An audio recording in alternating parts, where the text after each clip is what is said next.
What's up, gamers? I'm your host, Cobra, and this is Freeroll Friday. This week, after our Market Watch update, I'm diving into Illuvium beta gameplay.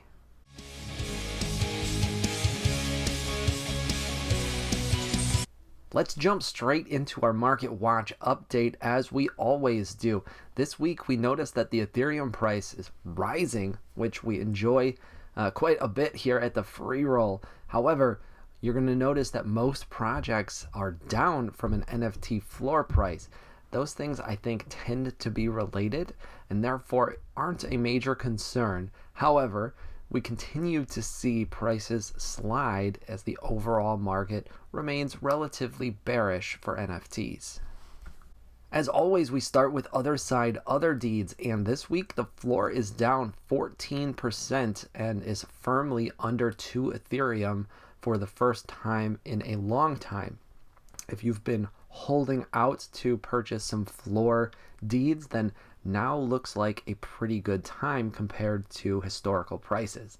The floor for Bay C or biogenetic swampland is also down, in this case 25% to 3.61, and the Coda floor is also down about 16% to just under 14 ETH.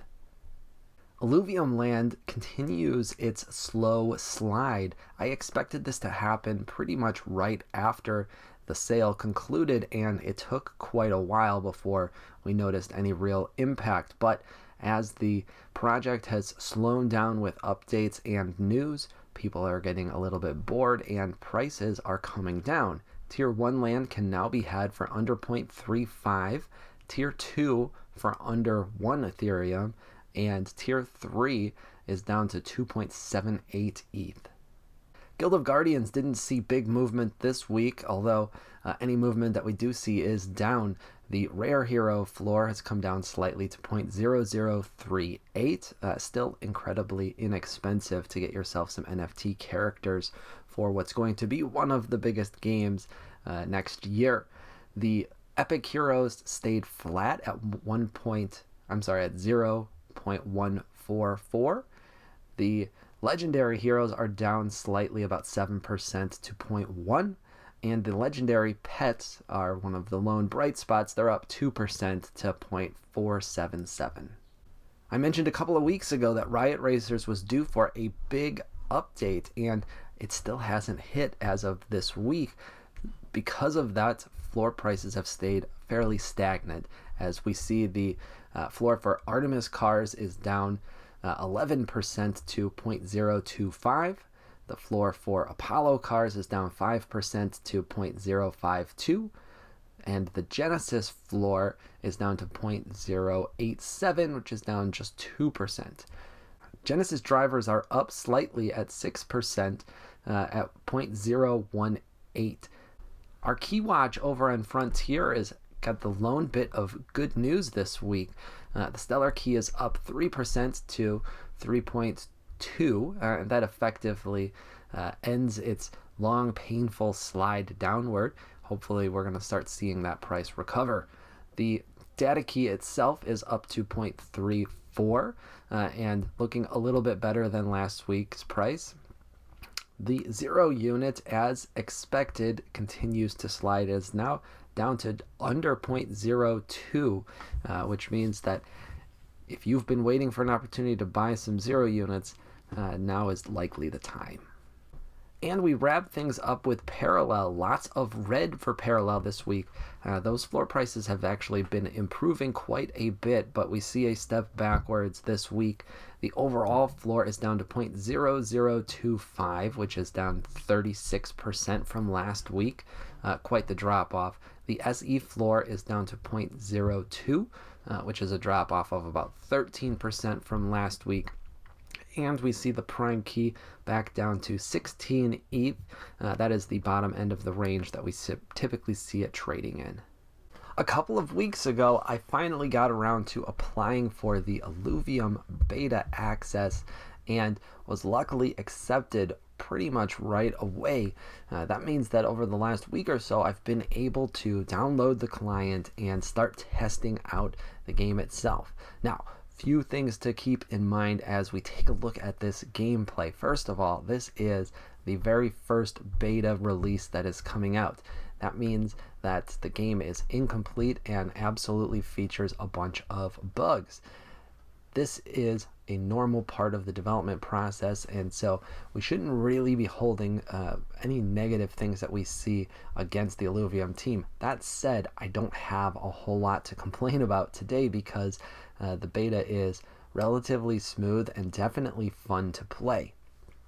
Now, so far, I have just been testing out survival mode on the casual game mode, which means that there's no timer and I can take my time to think about the decisions that I am making. That's important because this game is tricky and the beta doesn't feature very much in terms of tutorials or guides to help you get started. But what you're seeing here in survival mode is essentially that I'm facing a series of waves of enemies, and before each one I have to use the cards at the bottom to position my team, both from the perspective of which alluvials do I want on the field and how are they going to interact with each other, as well as what position do I want all the alluvials in so that they can attack the enemy in a strategic manner. The thing that has been very difficult to get used to is really just a matter of what beats what and what has an advantage against somebody else. For example, water having an advantage against fire makes a whole lot of sense. Fire having an advantage against grass or nature makes a lot of sense too, but is that actually happening, and what's the best way to see and measure those things? So the way that the game is played, at least in survival mode, is you've got a number of mastery points. That is the gold looking token that you see above my cards and at the top of each of my cards. Each alluvial that we play costs a certain amount of gold. You can also equip your avatar with different shields and gear, and those things that you equipped cost mastery points as well.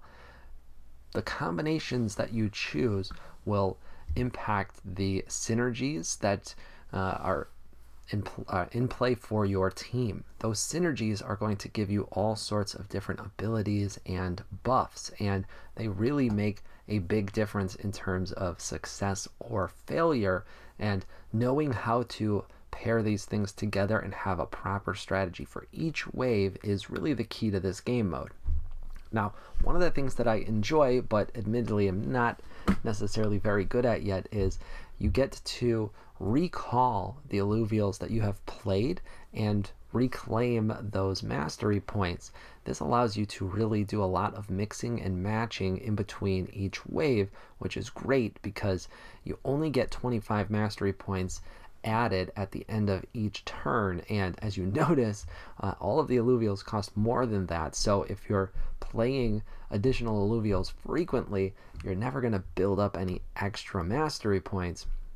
But if you trade in the smaller ones that you have so that you can deploy bigger, stronger ones, then that gives you a lot of flexibility on each wave. So here on this particular one, I have added a second alluvial on this third wave, and it's an upgrade of the one that I had previously. This one doesn't actually go all that well. As you can see, I lose one of my alluvials and nearly lose my avatar. I'm going to have to improve that for the next wave for sure, and you're going to notice that I failed to do so. The change that I make here is not very effective, and this is where we end up losing. Now, my overall thoughts on the game so far are as follows. Number one, it looks fantastic. My iMac is not playing this at the full 4K resolution that is possible, but still better than 1080p, and as you can see, the characters and the overall environment, the arena, it all looks really great. Everything operates fairly smoothly as well. The mouse input could be sped up and toyed with a little bit for sure, but for the most part things are responsive. Now, the buttons are not the most responsive when clicking on them. There's also parts of the UI where you need to either right click or left click, and sometimes you need to hold down shift. A lot of those things are not super duper clear or intuitive, so I think there's room to improve on that end. That said, the Illuvial team has straight out said that their focus is on the gameplay right now and not so much on the user interface, so that is something that I would expect to see improved in the future. The other thing that I'd love to see improved here is more detail on the screen in terms of what is actually happening. And we can see some of the Illuvials triggering their special or ultimate abilities, which is very cool, but it's difficult to see the different synergies in the way that they're interacting with each other or working against us. As you might notice in this final round, my opponent had much more synergies in play than we did, which definitely hurt us. But at the end of the day, I'm not exactly sure what I did wrong on that particular wave, other than doing a little bit of guessing and checking. We don't really have a strong method to improve until we understand the game a little bit better and more in depth. Now, that said, one of the things that I am most excited about here is that this game is challenging and in-depth. That means that there's a lot for me to learn, and that also means that there's going to be a lot for me to share with you guys as the game gets released and deployed. I'm going to continue to practice. There's only, I believe, a few hundred people that are playing in the beta version today, so not a ton of you necessarily looking for tips on how to improve, but eventually access is going to open up quite a bit more, and I want the Freeroll to be the place that you come for Illuvium tips and how-to action. Quick programming note on next week's Freeroll Friday. I am going to be on the road for the majority of the week for my regular day job. That means I'm not going to be able to record and deliver Freeroll Friday on time. However, my aim is to publish a Freeroll Saturday this one time next week. I will update you on my Twitter account as to the timing and whether or not that is going to officially happen. That wraps up this week's Freeroll Friday. I hope you found this fun and informative, and if you did, consider giving us a follow on Twitter. That's where I love to engage with the Web3 gaming community and answer all of your questions. Also, if you haven't already, hit that like and subscribe button for me below. It really helps to support the channel.